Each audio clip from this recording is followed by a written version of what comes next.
favor pido a todos los micrófonos que estén muteados. Ana, todo tuyo, bienvenida.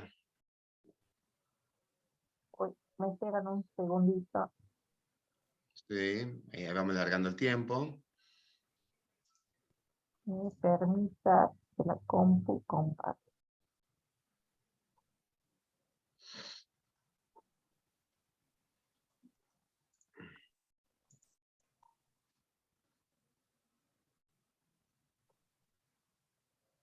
Ay, perdón. Capaz que me tengo que salir y volver a entrar. Ya salgo y vuelvo a entrar, ¿sí? Ahí alargo, ahí Permítame alargo. un poco, Estiro. permítame.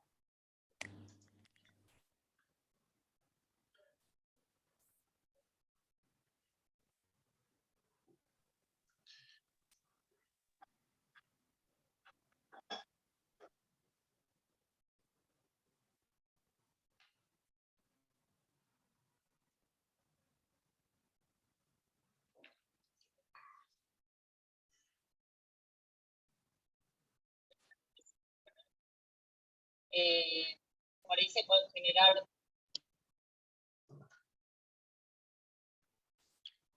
Sí.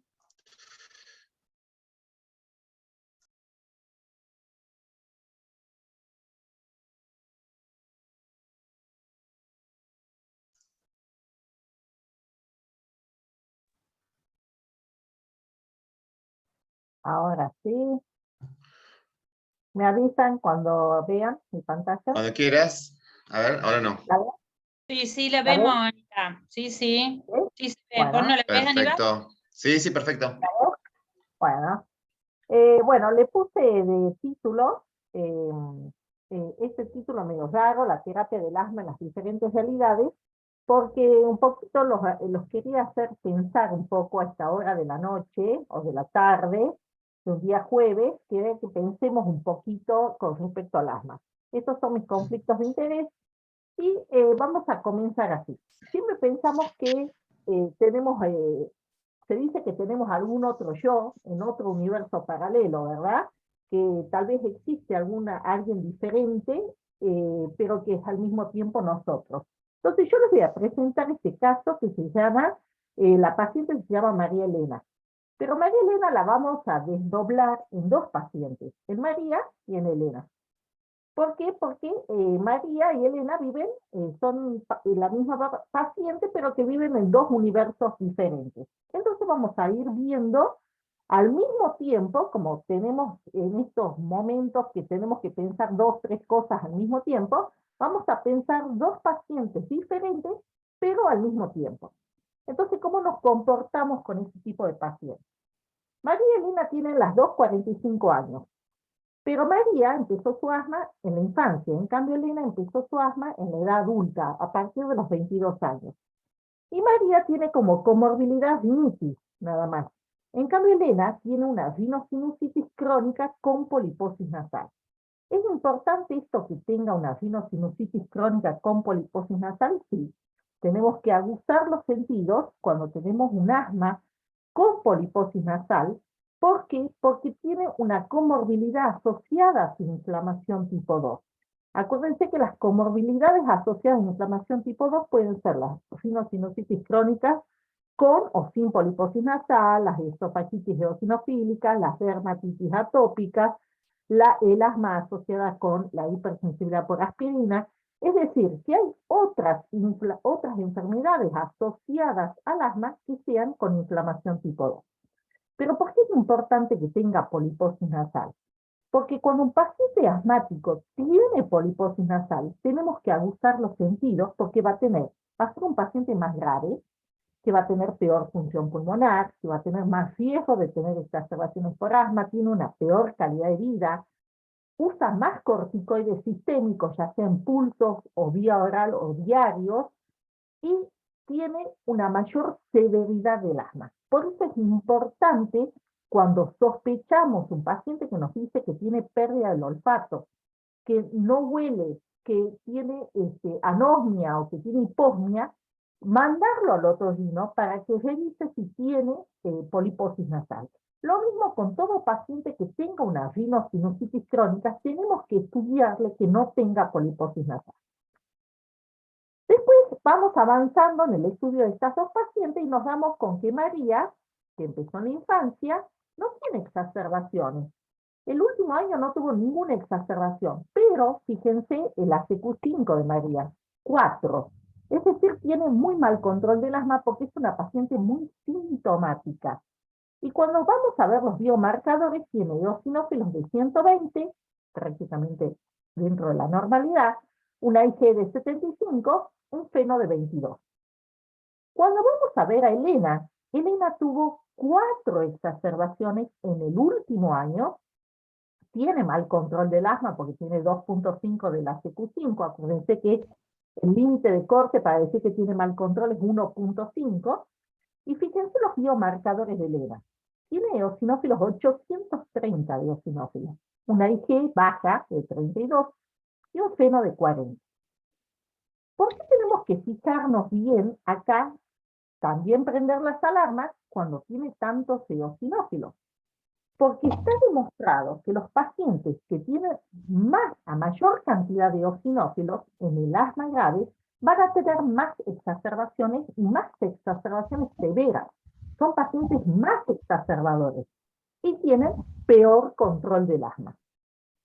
¿Qué otra cosa tenemos que tener en cuenta? Esto que se llama el Oracle ha demostrado esta tabla en donde marca los eosinófilos, el valor de eosinófilos acá abajo y el valor de feno.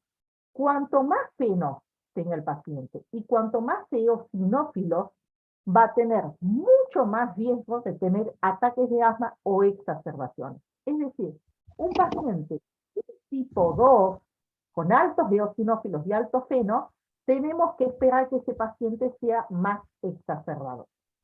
Muy bien, sigamos avanzando con el paciente. ¿Qué pasó con María? Ya dijimos que es una paciente muy sintomática, que no tiene exacerbaciones, pero es muy sintomática. Veamos, le hicimos función pulmonar. A las dos, fíjense que María tiene 64% de FB1 y Elena tiene 66% de FU. ¿Qué hacemos con estas dos pacientes? Inicialmente, ¿qué le ponemos? Corticoides inhalados en dosis media, más un LABA. Pero a pesar de que le ponemos a esta paciente que es muy sintomática, corticoides inhalados en dosis media más un LABA, la paciente continúa con síntomas. No tiene exacerbaciones, pero continúa sintomática. Y eso se demostró en estudios en vida real, que fíjense ustedes que prácticamente la mitad de los pacientes que están recibiendo corticoides inhalados de más LABA, a pesar de recibir bien y de hacer bien la terapia, la mitad pueden continuar con despertares nocturnos. Casi un 20% siguen teniendo limitaciones en su actividad física. Y casi la mitad, casi el 40%, siguen usando medicación de rescate SABA. Es decir, que a pesar de que están muchos de estos pacientes que están, y esto lo vemos en el consultorio, que están con el corticoide inhalado en dosis media más LABA, siguen teniendo síntomas. Entonces, ¿qué hacemos con esos pacientes? La idea de esos pacientes que son muy sintomáticos, no tienen exacerbaciones y están con dosis media más LABA de corticoides, ¿qué es lo ideal? ¿Subir la dosis del corticoide inhalado o agregarle otro broncodilatador?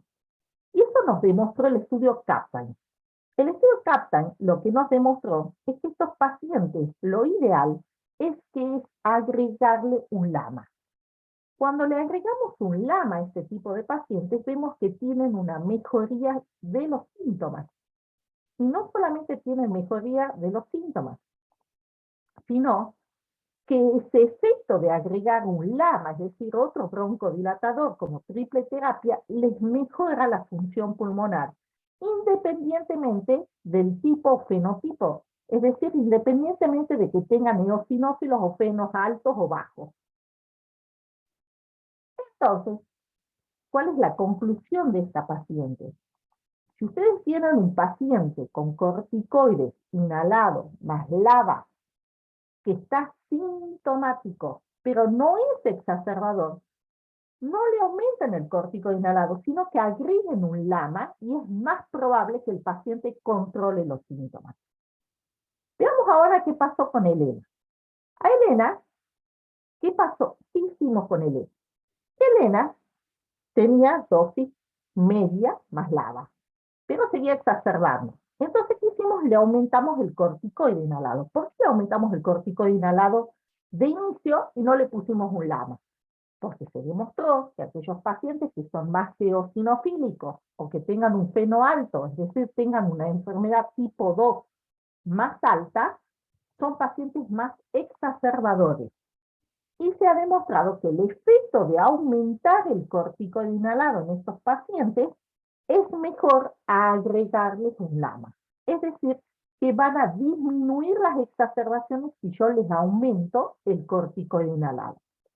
Entonces, si ustedes tienen un paciente con dosis medias de corticoides inhalados más un LABA y continúan exacerbando estos pacientes y son un fenotipo eosinofílico, un fenotipo tipo 2, ¿cuál es el siguiente paso? Es aumentar la dosis del corticoide inhalado.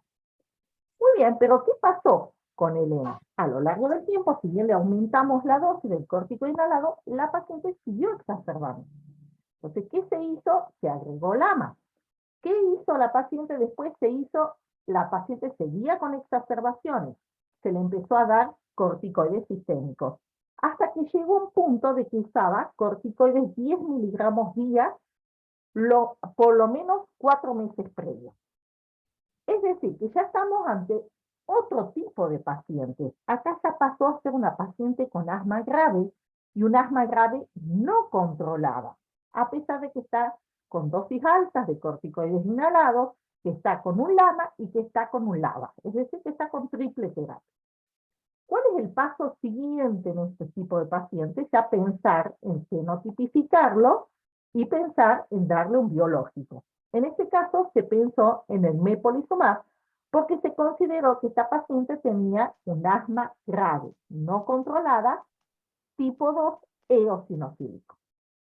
¿Por qué mepolizumab? Porque en este tipo de pacientes con asma eosinofílica severa vemos ya en los estudios pivotales que el mepolizumab disminuyó las exacerbaciones, mejoró la calidad de vida, mejoró en muchos pacientes la función pulmonar y mejoró el control de los síntomas. Pero todo esto ustedes ya lo saben. Ya cuántas veces escucharon de mepolizumab, de biológicos, de antiinterleucina 5 y de los estudios pivotales. Así que lo que yo les quiero mostrar hoy es algo diferente y algo distinto. También sabemos que esta paciente estaba con corticoides sistémicos diarios, 10 miligramos de metronidazol todos los días. En este estudio en vida real se demostró que la mitad de estos pacientes que están con mepolizumab logran reducir esa dosis del corticoide sistémico y 1 de cada 3 logra sacar el corticoide sistémico. Pero esto es lo que les quiero mostrar nuevo. Esto es lo último de lo último que salió y les quiero mostrar. Ustedes fíjense que hay pacientes, ¿cuándo decimos que un paciente es eosinofílico? Cuando tenemos más de 300 células en sangre de eosinófilos. Pero fíjense que en estudios de vidas reales, lo que se vio es que aquellos pacientes que nosotros los tildamos de que no son eosinofílicos, porque le hicimos una muestra de eosinófilos, cuando le hacemos en forma repetida, por lo menos 3 veces, en 3 tiempos diferentes, la medición de eosinófilos, y si están con corticoides sistémicos, lo ideal es reducir al 50% el corticoide sistémico y hacerles la medición 3 veces en 3 tiempos diferentes, el 70% de esos pacientes que nosotros lo habíamos tildado ya de no eosinofílicos, resultaron de que tienen más de 150 células. Y aquellos pacientes con un asma moderada, un asma grave, que nosotros le hacemos una medición y tienen menos de 300 de eosinófilos, cuando le hacemos mediciones repetidas, el 60% de esos pacientes van a tener en mediciones repetidas más de 300 eosinófilos. ¿Cuál es la conclusión de este slide? Que no hagamos una sola medición y lo tildemos ya con una sola medición al paciente, de que es un paciente no eosinofílico, por una sola medición.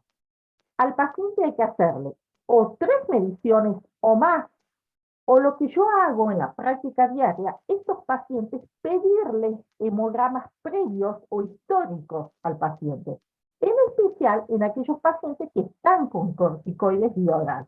Entonces, siempre pidan el histórico de los hemogramas del paciente. Estos pacientes suelen tener millones de hemogramas previos en su casa guardados. Entonces, pidan los históricos y se van a dar con muchos de estos pacientes que no le encuentran el eosinófilo en el momento actual. Si ustedes se van a la historia del paciente, ahí le van a encontrar en la mayoría de estos pacientes que sí tienen eosinófilo. Lo otro nuevo que les quiero mostrar es esto. Todo lo que les mostré hasta ahora son los ensayos clínicos. Y la gran discusión que siempre tenemos, y cada vez que presentamos los ensayos clínicos, que son fabulosos, tenemos el gran problema cuando estamos sentados en el consultorio, porque sentados en el consultorio son pacientes que no están en los ensayos clínicos. Y fíjense, este estudio está muy bueno. Casi el 80% de los pacientes que vemos en el consultorio en vida real no podrían entrar en un ensayo clínico, o porque no cumplen criterios de inclusión, o porque no cumplen criterios de exclusión. El 80% de los pacientes que podrían recibir, por ejemplo, biológicos, no pueden ser incluidos en los ensayos clínicos. Para eso se hizo, GlaxoSmithKline hizo estos 2 estudios de vida real que son muy buenos. Yo les sugiero al que esté interesado en estudios biológicos en vida real que los lea, pero acá les hago un resumen. Estos 2 estudios, Reality A y REDES. ¿Y qué se vio? Se incluyó pacientes de vida real. Ahora lo van a ver. ¿Y qué pasaba con el biológico realmente en pacientes fuera de ensayos clínicos? Tanto en el estudio Reality como en REDES se vio que en vida real los pacientes mejoran aún más de lo que se mostró en los ensayos clínicos, el nivel o la cantidad de exacerbaciones que tenían anuales. No solamente eso, sino que disminuyeron las internaciones por exacerbaciones. Es decir, si un paciente se interna por una exacerbación de asma, eso se le considera asma grave, o sea, una exacerbación grave. Entonces, también no solamente disminuyó las exacerbaciones moderadas, sino que disminuyó casi más del 70% la posibilidad de que ese paciente, si está con mepolizumab en vida real, no tenga una exacerbación grave de asma. ¿Qué otra cosa se vio en estos estudios de vida real? Que tanto pacientes que con rhinosinusitis con pólipos nasales o sin pólipos nasales, los pacientes mejoraban y disminuían las exacerbaciones. Pero fíjense una cosa, fíjense el nivel de abajo. Los pacientes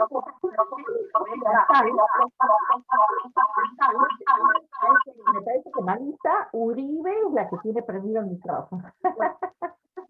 Los pacientes con poliposis nasal mejoran aún más el riesgo de tener exacerbaciones que están con mepolizumab que aquellos que no tenían poliposis nasal.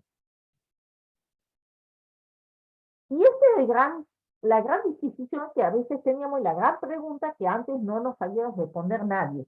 ¿Qué pasa si un paciente previamente ya había intentado con otro biológico y tenemos que hacerle el switch y cambiar de biológico? Y fíjense que en este estudio, en el Reality A, pacientes que habían recibido previamente omalizumab mejoraban, y que habían fracasado, mejoraban cuando se les daba el mepolizumab. Y eso no dependía del nivel de IgE que necesita el omalizumab para poder ser indicado. Entonces yo les dije, fíjense que el 80% de los pacientes de vida real que nosotros vemos en el consultorio no los podríamos incluir dentro de un ensayo clínico. ¿Y quiénes son esos pacientes que hasta ahora no sabíamos qué hacer con esos pacientes? Pacientes obesos, pacientes EPOC, pacientes tabaquistas. Todo es una gran gama de pacientes que no pueden ser incluidos en estos ensayos clínicos. ¿Qué pasó en el reality A con estos pacientes? Y fíjense que el mepolizumab redujo las exacerbaciones si el paciente era mujer o varón, independientemente de la edad, independientemente del índice de masa corporal, es decir, si era obeso o no, independientemente si el estatus de fumador, si era no fumador, fumador actual o ex fumador, e independientemente si tenía EPOC o no. Es decir, que este estudio, lo bueno, es que nos responde las preguntas que nos veníamos haciendo hasta ahora. ¿Qué hago con un paciente obeso que tiene un asma grave, eosinofílica no controlada? ¿Qué hago con un paciente fumador? ¿Qué hago si el paciente también tiene EPOC, es un asmático y tiene EPOC? Hasta ahora no la podíamos contestar estas preguntas y ahora con este estudio sí podemos contestar de que los pacientes le podemos administrar mepolizumab y van a reducir las exacerbaciones. La otra gran pregunta es, en estos pacientes, ¿qué pasa si le vengo dando mepolizumab a un paciente y le suspendo? Le suspendo el mepolizumab. ¿Qué pasa con el paciente? Y esa es la gran pregunta, ¿cuánto tiempo le tengo que dar un biológico? Entonces, para eso se hizo el estudio COMET. El estudio COMET lo que hizo es, ingresaban pacientes que habían estado 3 años previos en otros estudios con mepolizumab y habían estado en forma continua con mepolizumab durante 3 años previos. Se los ingresaba al estudio y se los dividía en 2 ramas. Los que continuaban con mepolizumab y a los que se les daba placebo. ¿Qué pasó con esos pacientes? Aquellos pacientes que se les había suspendido el mepolizumab, se medía el tiempo en el que tenían la primera exacerbación y se vio que aquellos que recibían placebo recidivaban con exacerbaciones más rápidamente que aquellos que continuaban con mepolizumab. No solamente eso, sino que perdían más rápido el control del asma. ¿Y qué pasaba con los eosinófilos? Al mes de la suspensión, los eosinófilos volvían a aumentar. Pero cuando se les volvía a dar el mepolizumab de nuevo, los eosinófilos al mes volvían al nivel basal previo de cuando habían iniciado el mepolizumab. En cuanto a eventos adversos, ¿qué pasa? ¿Hay eventos adversos y suspendo y le vuelvo a reiniciar el mepolizumab? No, no había ningún evento adverso, no hubo ninguna muerte y no hubo eventos, los eventos adversos no serios fueron similares a los que se vieron en los ensayos clínicos pivotales. Es decir, la gran pregunta acá, tenemos que suspender y aparentemente no. Es una enfermedad crónica que no nos lleva, es la gran pregunta, ¿ustedes le suspenderían a un paciente con asma el corticoide inhalado? Y yo creo que no, en especial en estos pacientes con asma grave, no controlada. Este estudio lleva a demostrar que por lo menos de 3 años de tratamiento, aparentemente no podemos suspender el tratamiento. Entonces, conclusión, vieron que iba a ser corto, es para que me maten las preguntas ahora.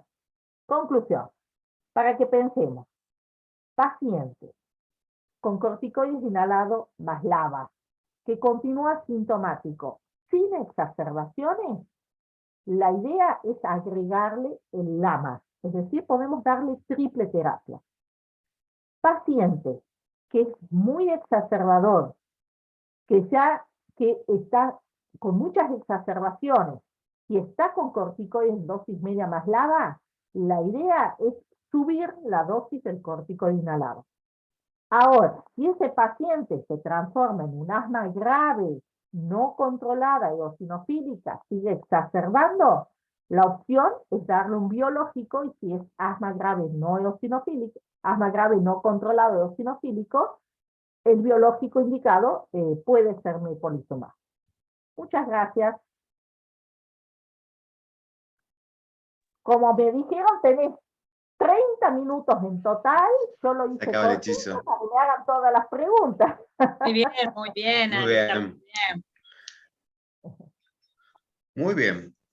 Ana, en tu experiencia, ¿tienes estipulado en los centros cuánto hace el timing para el control de eosinófilos, como dijiste vos, los tiempos de control de eosinofilia, para ver, para aparte de la Muy historia clínica, buscar buena o... pregunta, pero te quiero contestar algo. Cuando ustedes hacen el Sí, seguimiento para hacer el seguimiento del control de eficacia de un biológico, no se sí, miden biomarcadores.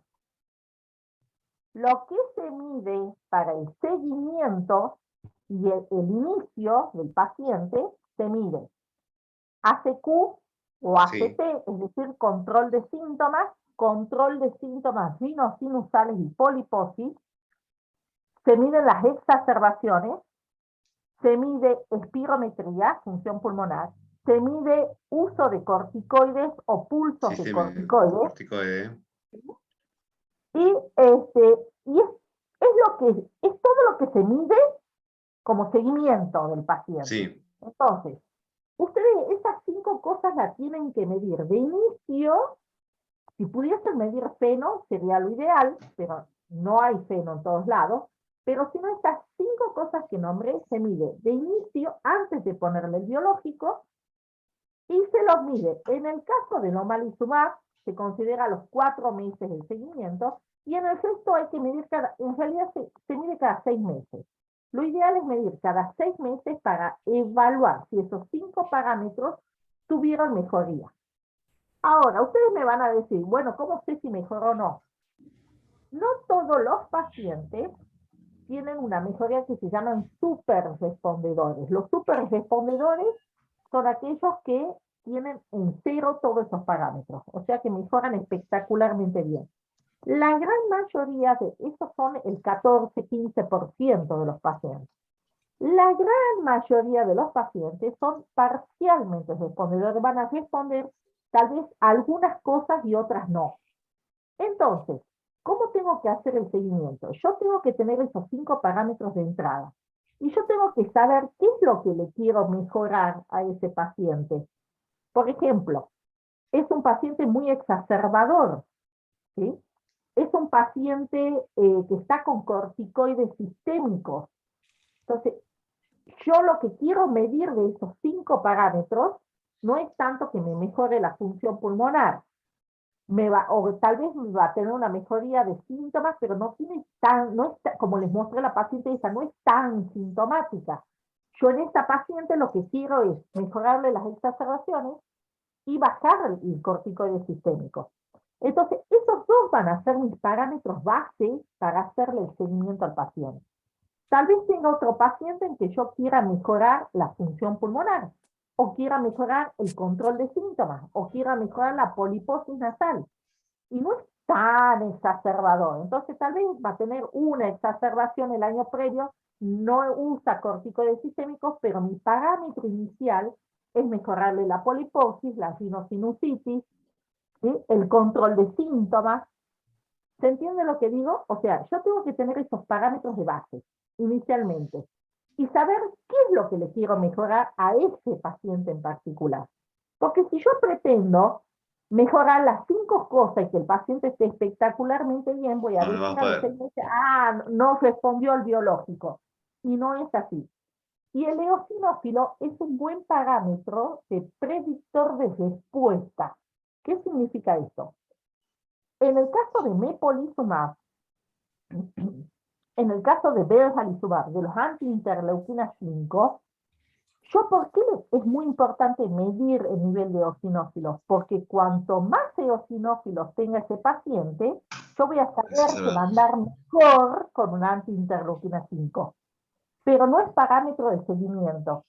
O sea, yo lo voy a medir a los 6 meses, ¿por qué lo mido? Lo mido por los auditores, que te piden que mande las evaluaciones, pero no es el parámetro de seguimiento del paciente, sino un predictor de eficacia.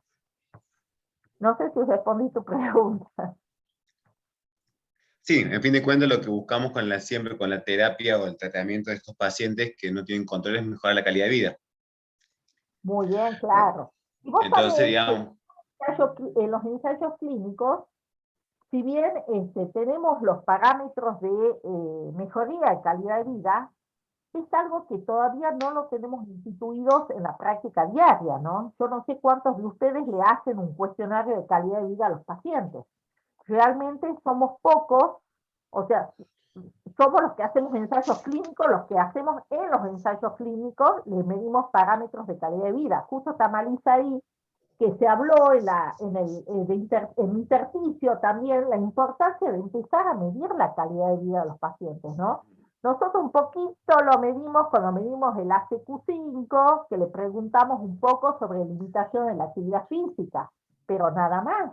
No le medimos calidad emocional, cómo está, no se olviden que son pacientes que tienen depresión, tienen ansiedad, eso les empeora el asma. No medimos cuestionarios de depresión y ansiedad, no medimos calidad de vida del paciente. Tenemos que empezar a pensar de nuevo en los parámetros de calidad de vida.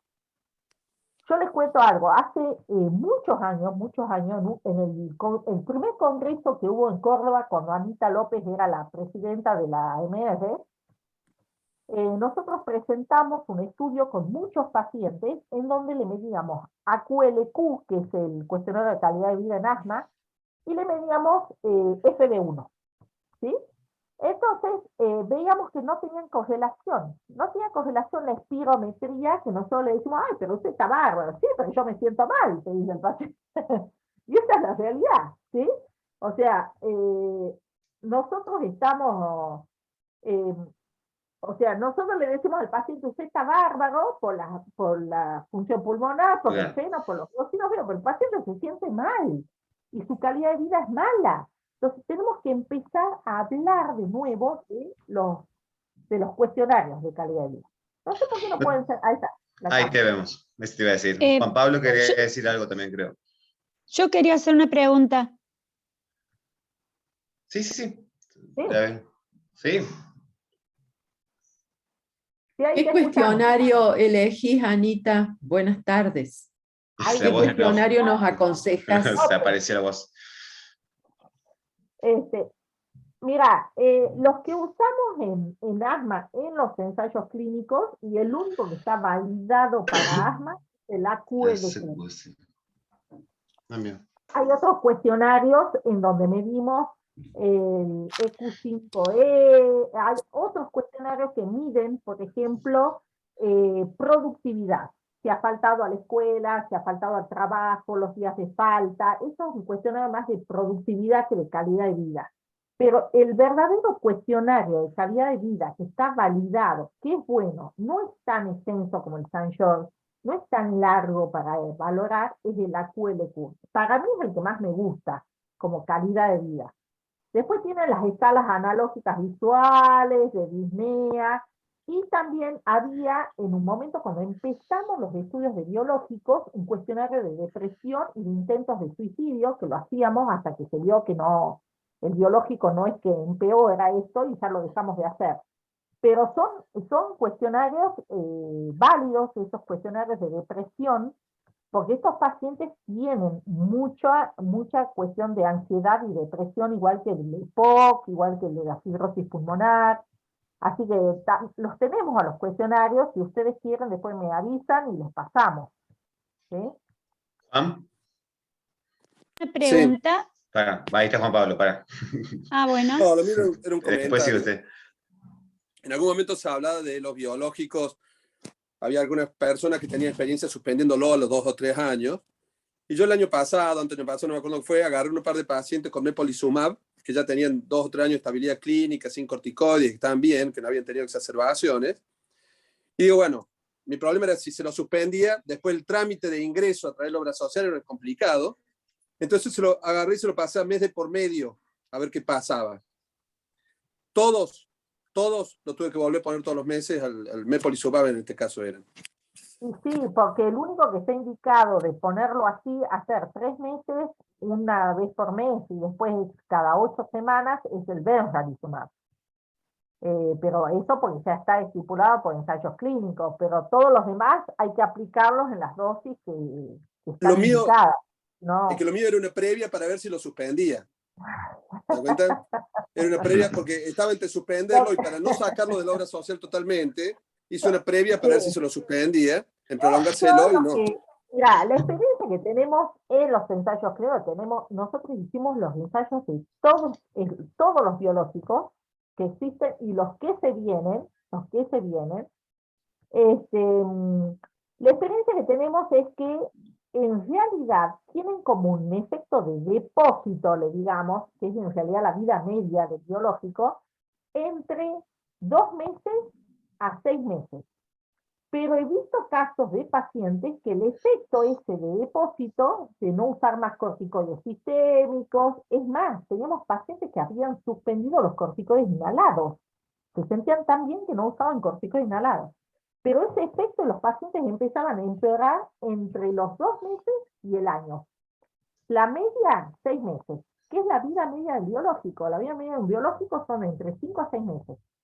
Entonces, todavía tiene desde la última dosis un efecto como residual hasta los 6 meses, y a partir de ahí van a empezar a ver que el paciente empieza de nuevo mal, con los síntomas, con las exacerbaciones, a usar corticoides.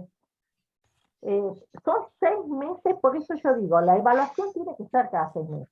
Ahora, cuando ustedes ven un efecto que están en la duda, lo que vos me preguntabas, Aníbal, estás en la duda, lo saco, no lo saco, lo ficheo, pero, o sea, el paciente que anda mal, a los 6 meses de cambiar biológico.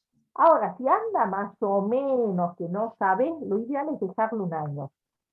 Y al año hacer una reevaluación. Marisa, que no, me quieras preguntar algo. Sí, bueno, gracias Ana, estuvo re lindo. Yo te quería preguntar lo siguiente, a veces los pacientes mejoran mucho su asma, ya sea funcionalmente, exacerbaciones, los síntomas, sobre todo los síntomas nocturnos o en ejercicio, pero no les mejora la poliposis o tardan mucho tiempo. Entonces yo te quería preguntar eso. Ellos están felices porque su asma está divino, pero la vía aérea superior no. ¿Cuánto tiempo debemos esperar antes de tomar la decisión de cambiar, de hacer un switch de biológico? ¿Qué conducta? ¿Qué seguimiento? Claro, porque para mí es mucho más piola seguir el asma y no tanto, porque no es mi área específica, la vía aérea superior. Bueno, consejos que nos puedas dar. Consejos. Ustedes saben que estos pacientes también, si tienen poliposis nasal, hay una serie de cuestionarios de síntomas, cuestionarios de SCORE, el SNOP 22 se llama, cuestionarios visuales también de poliposis, y hay unos test también para medir el olfato, que es muy difícil conseguirlos acá, pero hay test para hacer pruebas olfatorias, y la endoscopía. La endoscopía que mide el score de pólipo. ¿Cuándo se indica? Ustedes saben que ya mepolizumab, omalizumab y dupilumab están indicados para pacientes con poliposis nasal, solo, tengan o no tengan asma, ¿sí? Pero estos pacientes suelen asociarse, son muy pocos los que tienen poliposis y no se les asocia asma. Pero ¿qué les puede pasar? Pueden tener un paciente muchos síntomas de poliposis nasal, ¿sí? Que les da la disnea, les da el cuadro de síntomas, pero en realidad son pocos síntomas de asma.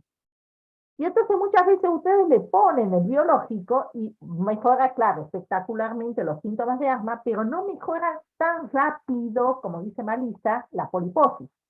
La poliposis demora mucho más tiempo, porque ustedes imagínense que para indicar un biológico por poliposis exclusivamente, tiene que tener un score de más de 4. 4 más. ¿Qué significa eso? Que tenga 2, 2 o 3, 1, y generalmente son pólipos que le salen por la nariz. No son pólipos severos, no hay que decir un polipito el paciente. Son poliposis severas que les provoca una pansinusitis espantosa. Estos pacientes, la gran discusión, cuando tienen así, no tienen una mejoría inmediata, porque esto tarda tiempo y tienen que reducir el tamaño de los pólipos, muchas veces se discute la combinación con cirugía, ¿sí? Que es reducir con cirugía los pólipos y al mismo tiempo darles el biológico para que no recidive el pólipo. O sea, todo esto tiene que ser consensuado y hablado con el otorrinolaringólogo. Por eso siempre cuando damos esta charla a los otorrinos, les explicamos, no es para eliminar la cirugía. El biológico, cuando son estas poliposis espantosas, no lo elimina, o sea, no se le va a reducir a cero el pólipo, nos tenemos que ayudar muchas veces con la cirugía. Pero ustedes acuérdense que estos pacientes que se los opera, lo operan 1, 2, 3, 4, 5 veces, le destruyen la nariz los otorrinolaringólogos. Exactamente. Y lo digo Sí, con causa justa porque vengo de una familia de otorrinolaringólogos, ambos padres, mis hermanos, todos, así que no se pueden enojar conmigo porque yo sé cómo trabajan los otros.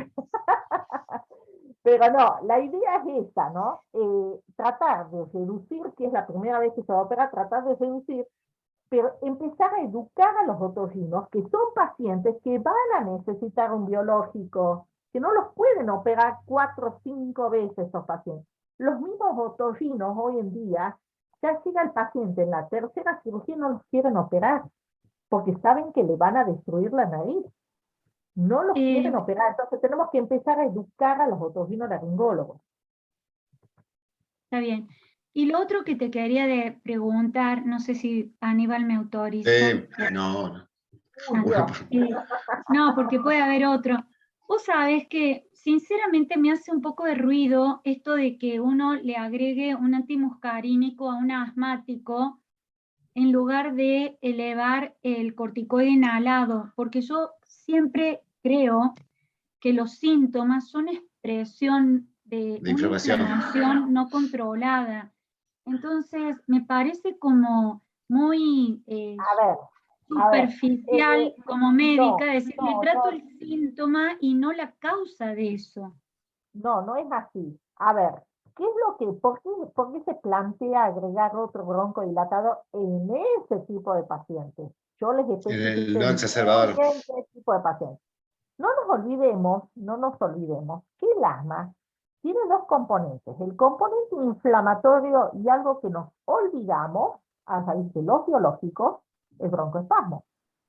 Y el efecto de la broncoconstricción producida no solamente por inflamación, sino por un efecto vagal que tienen estos pacientes, un efecto colinérgico, ¿sí?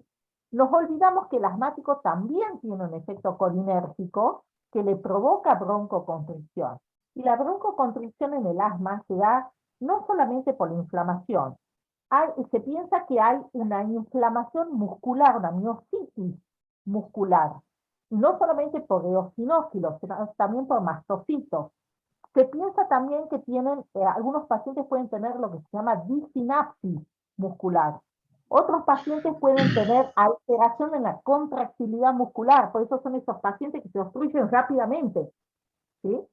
Entonces, nos olvidamos de la broncoconstricción en el asma. Entonces, no todos los pacientes tienen muchos síntomas solamente por inflamación. Muchos pacientes tienen muchos síntomas porque tienen hiperreactividad bronquial. Entonces, si podemos controlar la inflamación, yo no digo de sacar el corticoide, ojo, por eso lo aclaré bien.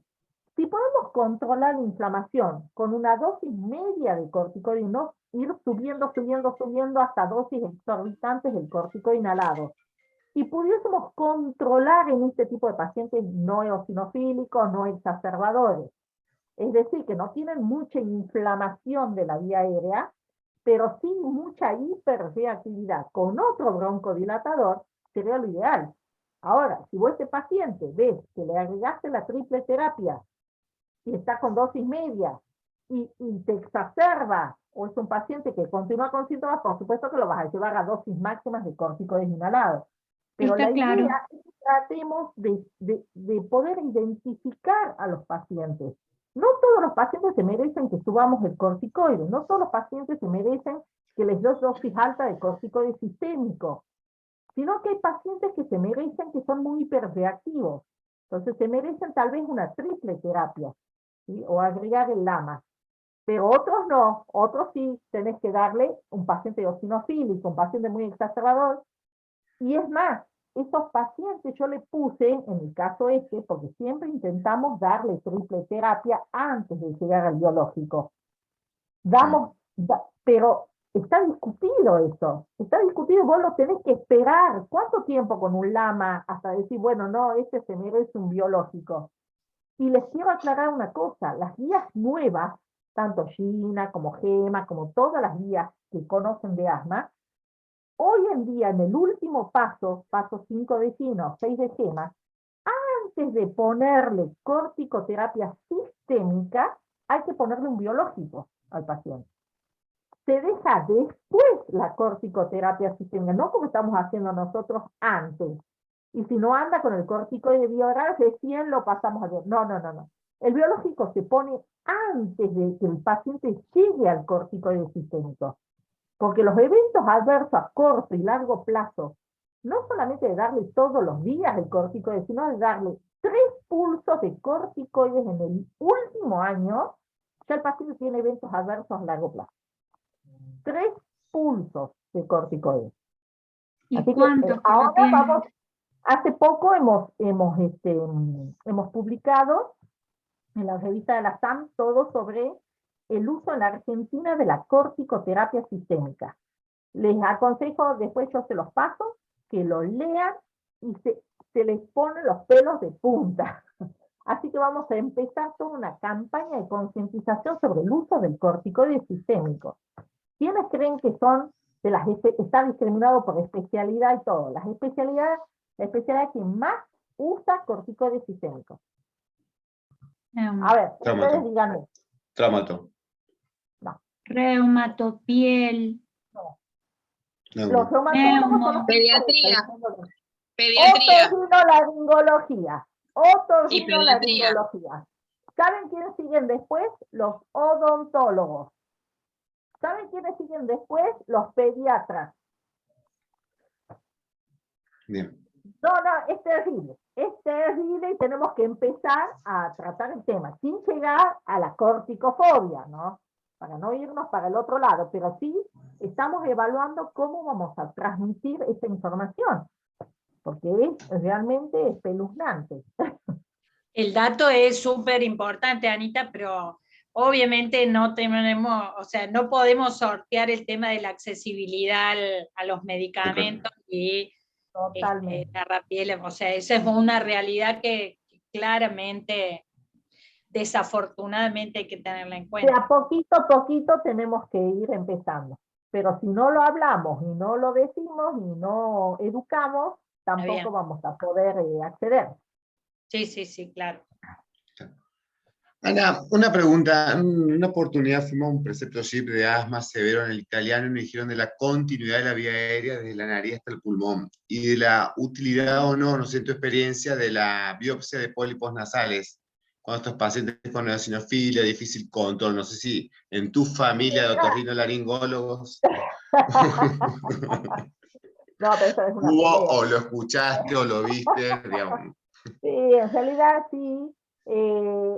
A ver, tengan en cuenta que un paciente con sinusitis crónica, ¿sí? Con pólipo nasal y asma, ustedes le hacen eosinofilia en sangre, Periférica. y es eosinofílico el paciente, no necesitan hacer ninguna biopsia, porque más del 80 al 85% de las poliposis son inflamación tipo 2, en ese caso.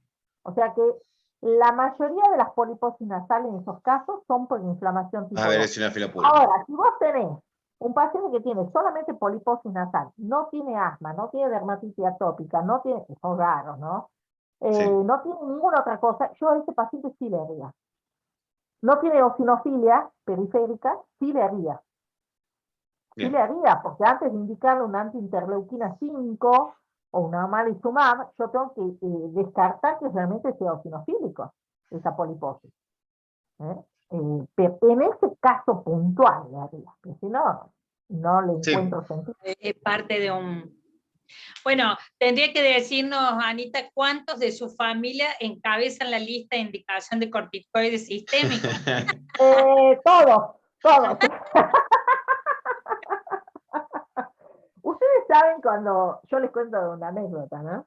Cuando empezamos los estudios biológicos en poliposis nasal, o los hicimos también en los estudios, claro, los llamo a mis hermanos para que nos hagan las endoscopías. y explicarles lo que es un biólogo. Imagínense, son otorrinos, ven de acá para acá, y de general, como digo yo, los otorrinos no son médicos, ellos se enojan, pero es así, son otorrinos, ¿no? Entonces, claro, ellos poliposis, cirugía, cirugía, cirugía. Cuando voy a plantearles y explicarles los biológicos, me dicen que no, eso no va a servir para nada. Una ampollita, que no hay que operarlo, estos pacientes, no sé. Claro, cuando empiezan los estudios, y uno de mis hermanos que hacía las endoscopías, creer que tuvieron unos pólipos del paciente. Así que ¿Puedo hacer otra pregunta? Sí. Ana, uno de los desafíos que tenemos en el asma de difícil manejo es todo lo que es disfunción de la vía aérea superior. No me refiero a rinosinusitis y poliposis, sino los pacientes que tienen disfunción glótica. Entonces yo te quería preguntar cómo encaran eso en tu centro. Si tienen fonoaudiólogos, si tienen un protocolo, ¿cómo hacen? Porque es muy difícil abordar eso. Cuando sospechamos eso, cuando sospechás, porque la verdad que lo que hay que sospechar a ese tipo de pacientes no es fácil determinar la disfunción glótica. Yo les aviso, ¿no? A veces uno lo manda al otorrino, y le dice hacerle una endoscopía y no tiene nada. Es muy difícil, tiene que ser alguien experto en laringe para que le vea bien la disfunción glótica. Y muchos de estos pacientes, la disfunción glótica no se le manifiesta en reposo, sino con la actividad física. Entonces son esos pacientes asmáticos que te dicen, no, pero yo hago deporte y me falta el aire. Yo camino mucho y me falta el aire. Pero estás sentado viendo la tele, no, ahí no me, de noche te falta el aire, no me falta el aire. Hago una actividad física y me falta el aire. Entonces ustedes tienen que empezar a sospechar en estos pacientes que le dan el corticoide, ya está con dosis máxima, ya está con triple terapia, está con el sistema sintomático, y les dice eso exclusivamente el paciente, sospechen la disfunción glótica. Pero el estudio, yo te digo porque yo lo mando a uno de mis hermanos que estudia eso, hace disfunción glótica, estudia disfunción glótica. ¿Y cómo lo hacen? Es dificilísimo hacer el estudio, yo lo vi cómo lo hacen. Lo hacen caminar o andar en bicicleta, el paciente lo hacen caminar en una cinta, y mientras camina en una cinta le hacen la laringoscopía. Le van viendo con un video, mientras hace la caminata, el ejercicio, le van viendo si tiene la disfunción. Si no, no le detectan. Es muy complicado detectarle. Pero es la única forma. Mientras está haciendo la actividad física, le tienen que hacer la endoscopía en ese momento. Está bien. ¿Cómo? A veces uno toma la decisión de mandarlos a algún fonoaudiólogo para que los eduque. No, tienes que mandarlo al otorrino, y un otorrino que haga laringe. Está bien. Sí, yo siempre les pido fibrolaringo, pero es raro que puedan encontrarlo por eso, porque es dinámico, no es en reposo.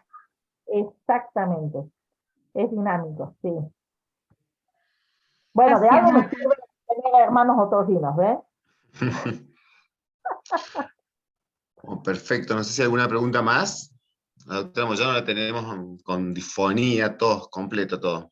Está conectada. Yo no puedo hablar mucho porque empiezo a toser, así que perdón por la escasa participación. El otorrino es fundamental considerando esto de la vía aérea única, ¿no? Y también creo que es sumamente importante en esto que decía Ana, las poliposis predisponen este matete que se hace de inflamación, de infección, a procesos infecciosos crónicos. Y también en esas fosas nasales hay toda una remodelación tal cual ocurre en los bronquios, ¿no? Eso es lo que decía. Claro. Entonces, una cosa hablando de eso de infecciones, estos pacientes saben que tienen que pedirle al otorrino cuando hacen muchas rinosinusitis crónicas, cultivos.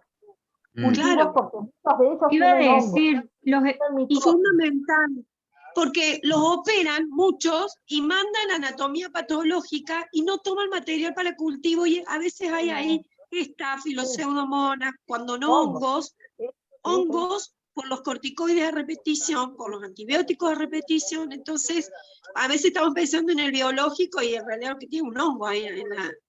No creo que sea lo que... Nosotros hemos aprendido de los bronquiectásicos, no necesariamente FQ, que hay que darle mucha bolilla a la vía aérea superior, y cuando los mandas siempre pedís que hagan cultivo porque te encontrás con unas sorpresas bárbaras. Y si no lo tratás... Claro, y el beneficio del biológico, que ya lo hemos vivido, los pacientes operados, bueno, ponemos el biológico y de repente pensamos que no mejoran, se reintervienen nuevamente y ahí se observa el beneficio de la acción del biológico. Se recuperan con esa última cirugía, o sea, última cirugía más acción del biológico, y lo estamos viendo, ¿no? Está bueno, lográs la estabilidad del paciente. Claro. Bueno, no sé si hay alguna pregunta más. Ana, un placer. Excelente el intercambio de ideas, excelente conocer tu familia. Gracias, Ana. Toda la La experiencia. próxima que los traiga, que hablen de difusión de vía aérea superior. Que hagan un caso en vivo. No, nada, Que gracias. tengan oportunidad de defensa. Sí. Claro. No, yo se los digo a la cara, ojo. No, claro. Me cabe duda. Gracias, Ana. Excelente. No, Chao. muchas gracias. Excelente, muy Chao, claro todo. Tocaya. Un beso a todos. Muchas gracias. Nos gracias. vemos. Muchas gracias al Lo que equipo. necesiten, nos avisan. Qué lindo. Te vamos a pedir lo del cuestionario de calidad de vida, Che. Sí. Lo que necesiten les mando. ¿Ah? Bueno, Dale. gracias por Gracias, todo. Ana. Gracias a todos por conectarse en estas Gracias. pseudo vacaciones. Gracias a todos. Chao, Chao, chao. chao. Hasta luego. Adiós a Gracias. todos. Chao, chao. Muy bien, Aníbal. Mucha gente. Aníbal. Adiós. Bueno, chao, doctora Adiós. López. Nos Chao, vemos la gente semana que querida. viene. Sí, sí, Chau nos a todos. vemos. Gracias, Aníbal. Muy bueno. Chao, gracias.